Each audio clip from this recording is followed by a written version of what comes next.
উত্তরপ্রদেশের হাথরাসে যে ঘটনা যেভাবে পদপিষ্ট হয়ে শতাধিক মানুষের মৃত্যু হয়েছে, যেখানে ধর্মীয় অনুষ্ঠানে সেখানে হুড়োহুড়ি পড়ে যায়, কারা স্বঘোষিত ধর্মগুরুর গাড়ির ধুলো নিতে পারবেন, সেই ধুলো নেওয়ার জন্য যেখানে অব্যবস্থা, সেই জায়গায় দেখা যাচ্ছে একটার পর একটা প্রশ্ন উঠে আসছে যে ঠিক কী ঘটেছিল। যখন তদন্ত স্বার্থে উঠে আসছে এই সমস্ত প্রশ্নগুলো উঠছে এবং সেখানে ইতিমধ্যেই যোগী আদিত্যনাথ উত্তরপ্রদেশের মুখ্যমন্ত্রী তিনি সরেজমিনে খতিয়ে দেখতে গিয়েছেন দুর্ঘটনাস্থল এবং এরপর যে বিষয়গুলো উঠে আসছে ৮০,০০০ মানুষের জমায়েতের অনুমতি দেওয়া হয়েছিল, সেখানে ২.৫ লক্ষ মানুষ কি করে এলো খতিয়ে দেখা হচ্ছে। ইতিমধ্যে রিপোর্ট তলব করেছেন মুখ্যমন্ত্রী যোগী আদিত্যনাথ এবং সমস্ত বিষয় যখন সামনে আসছে, তথ্যে যখন একাধিক বিষয় দেখা যাচ্ছে যে ব্যবস্থাপনায় এই স্বঘোষিত ধর্মগুরু এবং তার যারা ব্যবস্থাপকরা ছিলেন তাদের মধ্যে কোনো সমস্যা ছিল এমনটাই অভিযোগ উঠে আসছে।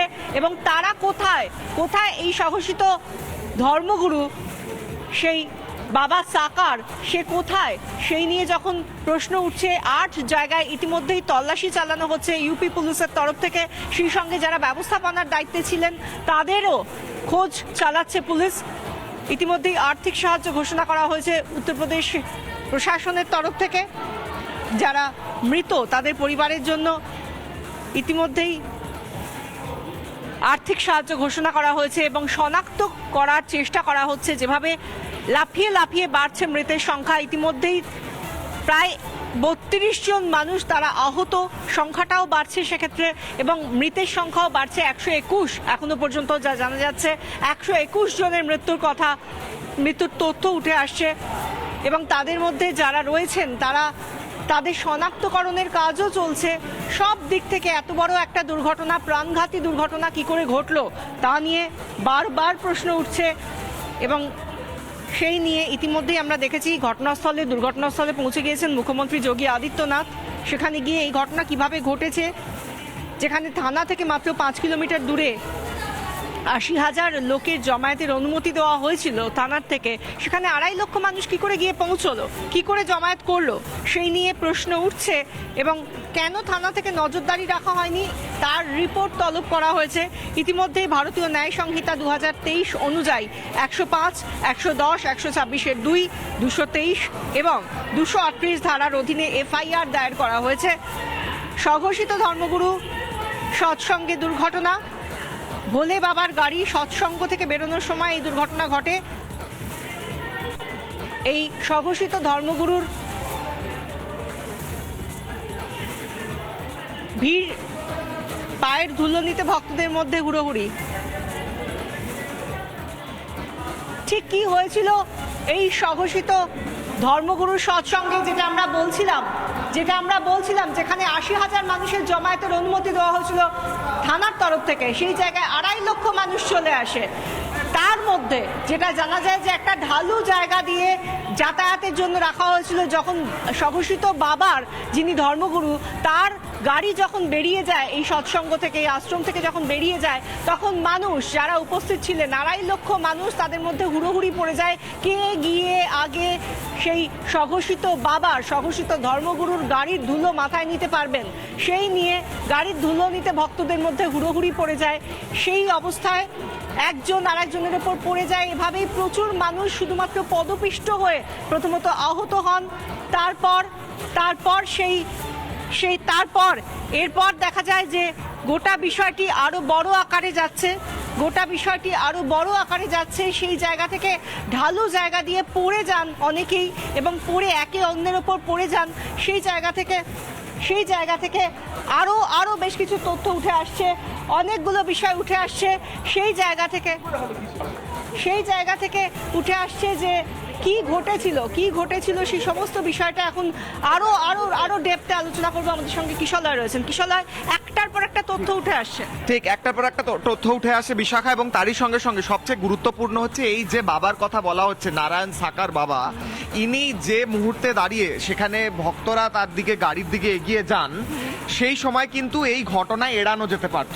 বলা হচ্ছে, এমনকি রিপোর্টে এডিএম ডিএমকে লিখেছেন যে গাড়ির পিছনে যখন ভক্তরা এগোচ্ছেন তখন এই যে বাবা রয়েছেন হরি নারায়ণ সাকার হরি বাবা, এবং তিনি গাড়ি নিয়ে চলে যান সেখান থেকে, এবং তিনি গাড়ি থামান না যখন পিছনে যদি তিনি থামাতেন হয়তো এত বড় দুর্ঘটনা হতো এড়ানো না, যেত। কারণ ভক্তরা ছুটতে আরম্ভ করেন। এই গাড়ি নিয়ে তিনি অত্যন্ত গতিতে এগিয়ে যাচ্ছেন রাস্তা দিয়ে, পিছনে ভক্তরা ছুটছেন এবং সেখানে কোনো পুলিশের উপস্থিতি নেই। তারই সঙ্গে সঙ্গে এই বাবার যারা বিভিন্ন সাগরেদ এবং তার যে নিজস্ব ফোর্স, তারা কি করছেন, তারা এই ভক্তদের আটকানোর চেষ্টা করছেন, তারা লাঠি ব্যবহার করছেন, ভক্তদের মারার চেষ্টা করছেন, আর ভক্তরাই বাবার সান্নিধ্য পাওয়ার জন্য বা তার গাড়ির ধুলো পাওয়ার জন্য পিছনে ছুটছেন। অর্থাৎ এটি একটি, এই গোটা দুর্ঘটনাটি অ্যাভয়েডেবল ছিল। এডিএম লিখছেন নিজের রিপোর্টে ডিএমকে, এবং সেই দুর্ঘটনা অ্যাভয়েড করা গেল না। 121 জনের মৃত্যু হলো। তারই সঙ্গে সঙ্গে রাস্তার উল্টো দিকে একটি স্লোপ, সেই স্লোপ দিয়ে একের পর এক যখন ভক্তরা পড়ে যেতে আরম্ভ করেন, সেই পড়ে যাওয়ার সময় ওখানে বহু সিকিউরিটি উপস্থিত ছিলেন, কোনো পুলিশের উপস্থিতি ছিল না। সেই জায়গায় যদি ভক্তদের আটকানো যেত সেই পড়ে যাওয়া থেকে, তাহলে হয়তো এই দুর্ঘটনা আটকানো যেত।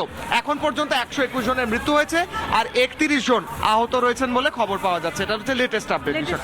আরো বেশ কিছু বিষয় উঠে আসছে কৃষলয়, কারণ এই স্বঘোষিত বাবা তিনি যে তার গাড়ি না থামিয়ে বেরিয়ে গেলেন, তারপর কোথায় গেলেন, কোথায় গিয়ে থাকতে পারেন? এক্স্যাক্টলি বলা হচ্ছে পুলিশ লাস্ট তার যে লোকেশন পেয়েছে, সোর্সেস বলছে যে ম্যানপুরীতে তার লোকেশন পাওয়া গিয়েছে। এবার প্রশ্ন হচ্ছে, ম্যানপুরীতে বাবা রয়েছেন, বাবা জানেন তার 121 জন ভক্তের মৃত্যু হয়েছে, তাকেই দেখতে এসেছিলেন এই ভক্তরা। 121 জন তার ফলোয়ার্সের মৃত্যু হয়েছে, পুলিশ তাকে খুঁজছেন প্রশ্ন করার জন্য, আর তার কোনো খোঁজ নেই।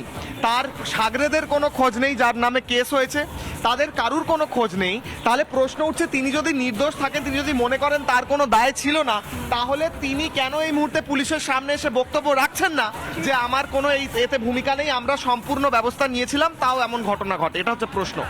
আরো অনেকগুলো বিষয় জানা যাচ্ছে। ভারতীয় ন্যায় সংহিতা অনুযায়ী বেশ কিছু ধারায় এফআইআর হয়েছে।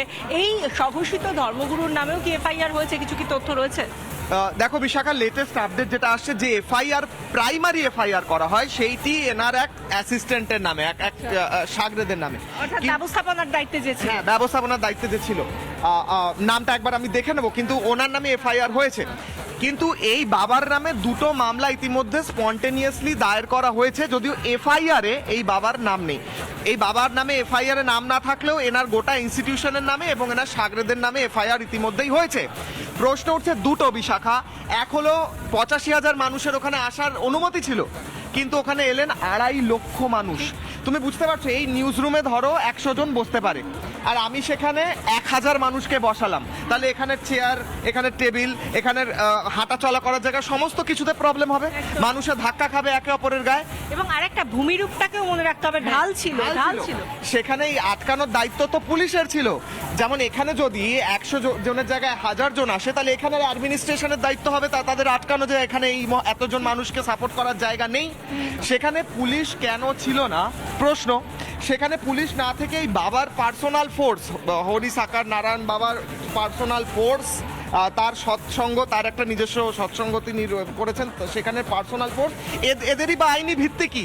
এরা কারা? এরা কি করে লাঠি দিয়ে মানুষকে মারতে পারে? যারা সেখানে ভিডিও রেকর্ড করছিল, এই যখন মানুষ স্ট্যাম্পেড হচ্ছে, মানুষ মারা যাচ্ছেন, তারা সেই স্ট্যাম্পেড না আটকে, বিশাখা দর্শকদের বলবো, তারা সেই স্ট্যাম্পেড না আটকে, তারা যারা ভিডিও করছিল তাদের ওপর লাঠি চালাচ্ছেন। একদমই, অর্থাৎ সম্পূর্ণরূপে একটা ব্যবস্থার চিত্র উঠে আসছে। ধন্যবাদ কিশলয়। আমাদের সঙ্গে কিশলয় ছিলেন এবং গোটা বিষয়টা বোঝালেন যে ঠিক কিভাবে এই দুর্ঘটনা ঘটেছে। একটা প্রাণঘাতী দুর্ঘটনা, যে দুর্ঘটনা হয়তো এড়ানো যেত একটু সতর্ক হলে, প্রশাসন যদি একটু, পুলিশ প্রশাসন যদি একটু সতর্ক হতো, তাহলে হয়তো এড়ানো যেত। কেন হলো না, এটাই প্রশ্ন। এই জায়গা থেকে